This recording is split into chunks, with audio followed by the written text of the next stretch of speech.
నమస్కారం దుర్గా కుమార్ గారు. నమస్కారం సుధాకర్ గారు, మన వీక్షకులు కూడా నా నమస్కారం. తెలంగాణలో ఎన్నికలు ముగిశాయి. తొలిసారిగా బీఆర్ఎస్ పార్టీ ప్రతిపక్ష పార్టీగా మారింది. అయితే జగన్మోహన్ రెడ్డి మొన్న బీఆర్ఎస్ పార్టీకి సహకరించాడనేది బహిరంగ సత్యం. అది వైసీపీ నేతలు కానివ్వండి, లేదా వైసీపీ సోషల్ మీడియా కానివ్వండి, బహిరంగ సత్యం. సో జగన్మోహన్ రెడ్డి వల్లే బీఆర్ఎస్ పార్టీ కొంత దెబ్బతింది. అందులో చంద్రబాబు గారి అరెస్టు కూడా బీఆర్ఎస్ మీద ప్రభావం చూపింది.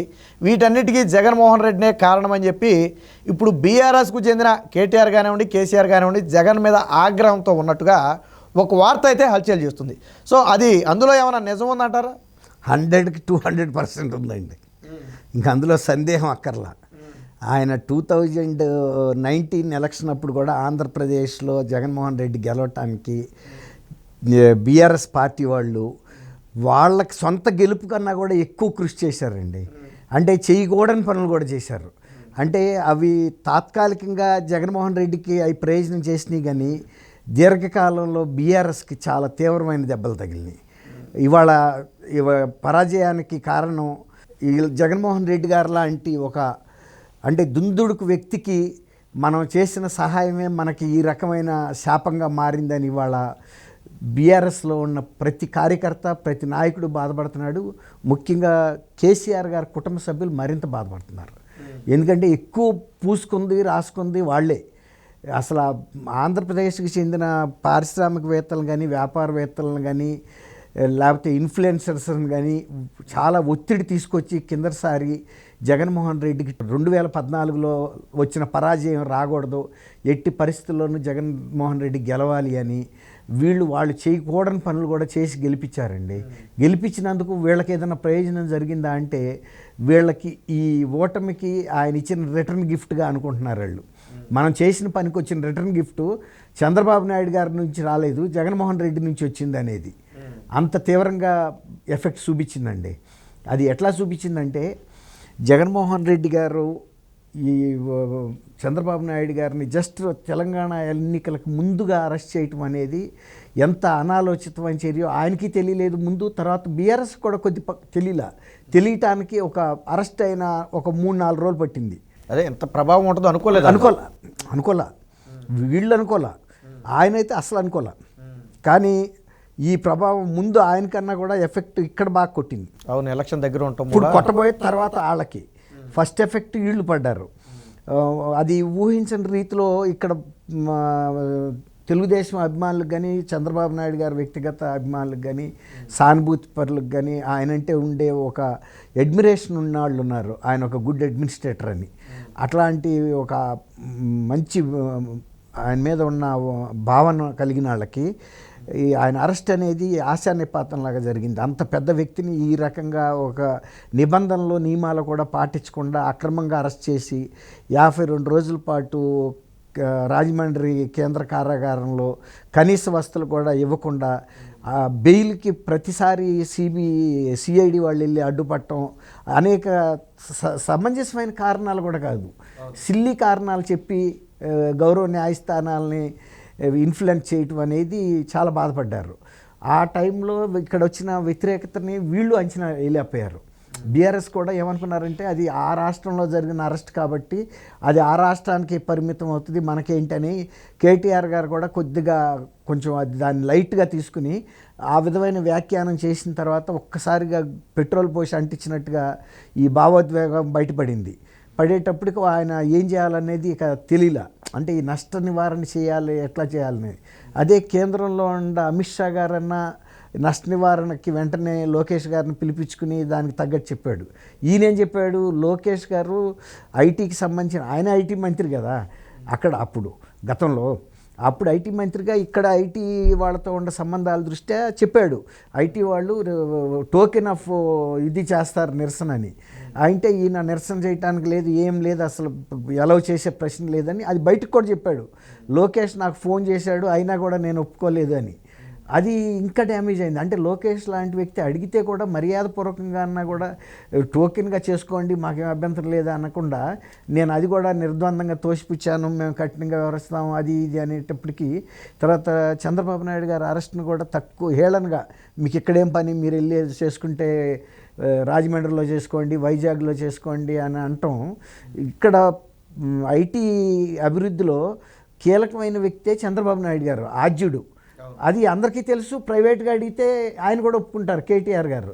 అట్లాంటి ఆద్యుడు ఇవాళ ఇంతమంది దీని మీద బ్రతుకుతున్న వాళ్ళు పరోక్షంగా కానీ ప్రత్యక్షంగా కానీ వాళ్ళకి ఎందుకు విశ్వాసం లేకుండా ఉంటుంది?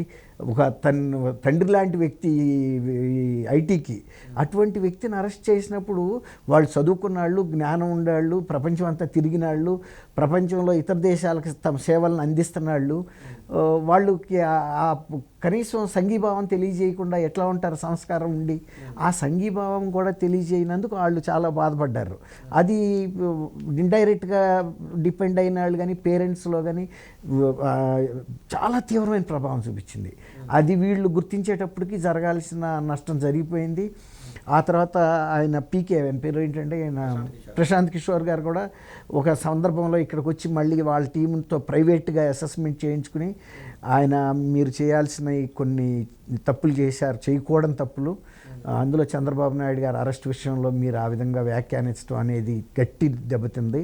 ఇక ఈ స్టేజ్లో నేను మీకు పరిష్కార మార్గాలు కూడా ఏం చెప్పలేను, ఇక జరగాల్సిన నష్టాన్ని మీరు ఫేస్ చేయక తప్పదనే ఇదిలో ఆయన హింట్ ఇచ్చేశాడు. హింట్ ఇచ్చినప్పుడు ఇక వీళ్ళు కూడా ఒక రకంగా మానసికంగా లాన్ ప్రిపేర్ అయిపోయారండి.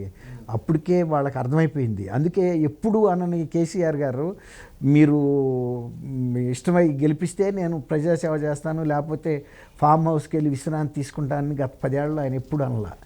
ఉద్యమకారుడిగా, ఉద్యమ ముఖ్యమంత్రిగా ఆయన ఎప్పుడూ పోరాట స్ఫూర్తితోనే ఉండేవాడు, అది అన్నాడు. అట్లాగే కేటీఆర్ గారి నుంచి కూడా అటువంటి మాటలు వినిపించినాయి. తర్వాత హరీష్ రావు గారు ఏమన్నాడు, మీరు కనుక టీఆర్ఎస్ను ఓడిస్తే బీఆర్ఎస్ని అమరావతికి ఏ గతి పట్టిందో ఈ హైదరాబాద్కి కూడా అదే గతి పడుతుందని చెప్పాడు. అంటే అక్కడ ఎంత వైఫల్యం అయిందో అటువంటి వైఫల్యం ఇక్కడ కూడా వస్తుందని. తర్వాత కేసీఆర్ గారు ఇంకొక మాట అన్నాడు, ఆయన ఫస్ట్లో జగన్మోహన్ రెడ్డి గారిని ఎంత దగ్గరికి తీసుకున్నా చివరికి ఈ నష్టం జరిగిన తర్వాత ఆ నష్ట నివారణ కోసం ఆయన చేసిన పని ఏంటంటే నాకు జగన్కి పెద్ద మాకు మంచి సంబంధాలు లేవు అని చెప్పడం కోసం ఖమ్మం తెలుగుదేశం అడ్డా అనమాట, అక్కడికి వెళ్ళి ఏం చెప్పాడు, జగన్మోహన్ ఎక్కడికి వరకు అయితే డబల్ రోడ్డు ఉంటుందో అక్కడ వరకు తెలంగాణ, సింగిల్ రోడ్డు ఉన్న ఏరియా ఆంధ్ర, ఎక్కడికైతే విద్యుత్ దీపాలు వెలుగుతూ ఉంటాయో కాంతివంతంగా ఉంటుందో అక్కడ వరకు తెలంగాణ, చీకటి ఎక్కడ మొదలవుద్దో అక్కడ ఆంధ్ర అని. అంటే తను డిస్కనెక్ట్ చేసుకోదలుచుకున్నాడు. అప్పుడు రాక ఎంతో ఆత్మీయంగా దగ్గరికి తీసుకున్న తర్వాత ఈ మనిషి చేసిన పని మూలన నష్టం జరిగింది, ఇప్పుడు కన్నా మనం అతన్ని దూరంగా పెట్టినట్టు ప్రజలకు ఒక సందేశం ఇవ్వాలని అనుకున్నాడు. కానీ ఈ వీళ్ళిద్దరూ అంతకుముందు ఉన్న పరిచయంతో కానీ ఆయన చేసిన పనులు కానీ వీళ్ళిద్దరిని విడిగా చూడలేదండి. టీఆర్ఎస్ని, వైఎస్ఆర్సీపీని, జగన్మోహన్ రెడ్డి కేసీఆర్ఏ జగన్మోహన్ రెడ్డి అన్నట్టే చూశారు. జగన్మోహన్ రెడ్డి చేసిన ఈ పనులన్నీ కూడా కేసీఆర్ ఖాతాలో పడినాయి. అందువల్లే మొన్న ఈ విధమైన పరిస్థితి వచ్చింది. అందుకోసం ఇంకోటి ఏంటంటే వీళ్ళు సోషల్ మీడియాలో యాక్చువల్గా కేటీఆర్కి తనకంటూ ఒక సోషల్ మీడియా ఉందండి, కానీ మన వల్ల మనం ఇంకా ఏదో సపోర్ట్ చేసినట్టు చూపించుకోవాలని అక్కడ వైఎస్ఆర్సీపీ సోషల్ మీడియా భార్గవ అని ఒక యంగ్ మ్యాన్, సజ్జల రామకృష్ణారెడ్డి గారు అబ్బాయి అని అంటున్నారు, మా కొడుకు అంటున్నారు, ఆయన మీద కూడా వివాదాలు వచ్చినాయి. ఆయన ఏం చేశాడంటే వీళ్ళకి ఏదో మేలు చేయబోయి జగన్ లాగానే ఏయో పోస్టులు పెట్టి అవగాహన లేకుండా దాని మూలన ఇంకా నష్టం జరిగింది. అది టీడీపీ వాళ్ళని విమర్శిస్తూను చంద్రబాబు మీద వ్యక్తిగత హేళన చేస్తాను కొన్ని పోస్టులు పెట్టారని చెప్తున్నారు. అది మనకు అది తెలిసింది. వాళ్ళు కేటీఆర్ గారే దానికి బాధపడ్డాడు, వీళ్ళు పెట్టిన పోస్టులు ఇంకా డ్యామేజ్ చేసినాయి అని. మేమేదో మా తిప్పలు మేము పడుతున్నాం కదా, వీళ్ళని ఎవడు అడిగాడు వచ్చి ఇందులో దూరం అని. అది ఆయనకేమో అంతకుముందు విజయసాయి రెడ్డి గారు చూసేవాడండి వైఎస్ఆర్సీపీ దీన్ని, సోషల్ మీడియాని. ఇప్పుడు ఈ పిల్లాడేమో లా చదివాడు ఎక్కడో, పూణేలోనే ఎక్కడో. అబ్బాయికి అసలు ఈ రాజకీయాలని ఎట్లా ఎదుర్కోవాలనే వ్యూహం కూడా తెలియదు కదా. ఏదో దానికి ఇన్ఛార్జిగా ఉండమన్నారు, వాళ్ళ తండ్రికి ఉన్న కెపాసిటీని బట్టి ఉన్నాడు. కానీ ఆయనకి ఎట్లా హెల్ప్ చేయాలనేది ఒక వ్యూహం లేకపోవడంతో ఎవరో చెప్పిన సలహాలు అవి పెడితే ఒకసారి వికటిచ్చే మందు వేస్తే రోగం ఇంకా డబల్ అవుద్దండి. ఇప్పుడు ఇక్కడ జరిగింది అది జరిగింది. వాళ్ళ చేసిన ప్రచారం వలన అది బీఆర్ఎస్ ప్రతిష్ట దెబ్బతింది. తర్వాత కేసీఆర్కి జరగాల్సిన కీడు ఇంకా పెరిగింది. అప్పుడు కేటీఆర్ గుర్తించి వీళ్ళ మీద ఆగ్రహం వ్యక్తం చేశాడని తెలుస్తుంది. ఒకటేమో మిమ్మల్ని మేము కిందసారి అవుట్ ఆఫ్ వే వెళ్ళి సపోర్ట్ చేసినందుకు ఈసారి మీరు చేసిన పనులు మాకు బాగా బుద్ధి వచ్చింది. ఎంత అనుభవజ్ఞుడికైనా అండి ఎప్పటికప్పుడు కొత్త పాఠాలు నేర్చుకోవాల్సిందే. ఎంత 99 ఏళ్ల వ్యక్తి కూడా ప్రతిరోజు మళ్ళీ కొత్త పాఠమే. ఇప్పుడు చూడరాదు, ఈయన రాజనీతిజ్ఞతతో తెలంగాణని తెప్పించుకోగలిగాడు, కానీ కేంద్రంతో పోరాడి ఒక మిత్రుడికి ఏదో మేలు చేయబోయి ఇవాళ ఆయన చేతులు కాల్చుకుని పదవి పోగొట్టుకుని ఇంట్లో కూర్చోవాల్సి వచ్చింది. లేకపోతే హ్యాట్రిక్ సాధిస్తే కనుక ఇవాళ ఆయన ఇంకొక చరిత్ర ఏంటంటే సౌత్ ఇండియాలోనే 3rd టైం పవర్లోకి వచ్చిన ముఖ్యమంత్రిగా ఒక రికార్డు సృష్టించేవాడు, ఇట్లాంటి వాళ్ళ మీద డిపెండ్ అవ్వకుండా ఉంటే.